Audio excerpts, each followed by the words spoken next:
Now we're seeing footage of Massachusetts. Now you can see some of the back detail. Now back detail. I'm focusing in on the hindquarters of this thing. Now why? I mean, that's why? Ghetto. Pray That's tell. ghetto action. I mean, that is like. Yes, and you can see the ridge, the sacrum there, the iliac crest. Look at the forceful movement in the gait.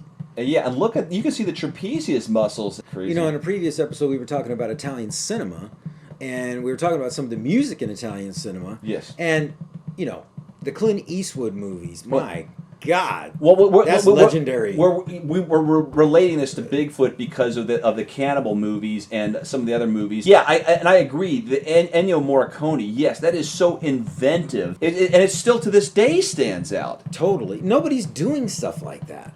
Yeah, and what's crazy about it is I can't think of what started that. You know, there's certain genres like the zombie movies and the Night of the Living Dead. When Night of the Living Dead came out, people said that's so different. It just freaks me out. What's like that? But there was a movie called I think it was called Last Man on Earth starring Vincent Price, and that was a really what a legendary star. Yes, I know you always say that, but I love Vincent Price. Yeah, you've said that before. But really, I do. I mean, he's incredible. I think you've mentioned that, but so anyway, that if you watch that, you can say, yes, I can kind of see where that inspired George A. Romero to make the Night of the Living Dead movies.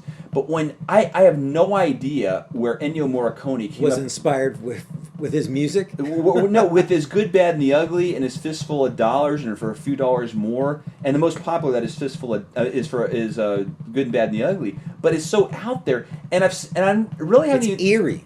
And the only thing I would think that sounds a little bit, somebody that borrowed from that would be Lalo Schifrin. If you ever listened to Dirty Harry, he did Bullet, he did Mission Impossible. Another fantastic composer.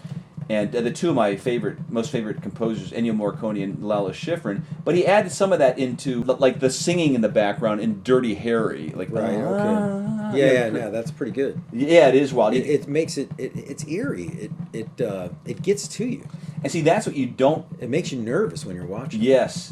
And I love that. I guess this Lalo Schifrin category would be, I guess, considered as opposed jazz. to a lot of the stuff that goes on today. You know, in most of you're getting like just popular music. And everybody that hears it on the radio, it's like, oh, all right. Yeah. Orchestra stuff just nothing rules. out there. Yeah, orchestra is and it's timeless. You don't look at a movie and say, oh, that was made, because you ever seen... I don't know why I'm agreeing with you, but you ever right. seen movies, because I make a lot of sense, and sometimes I don't know. Yeah, highly intelligent, but there's movies that were made in the 80s, and some of those, to me, now stand out as the worst movies. They are so dated with the music.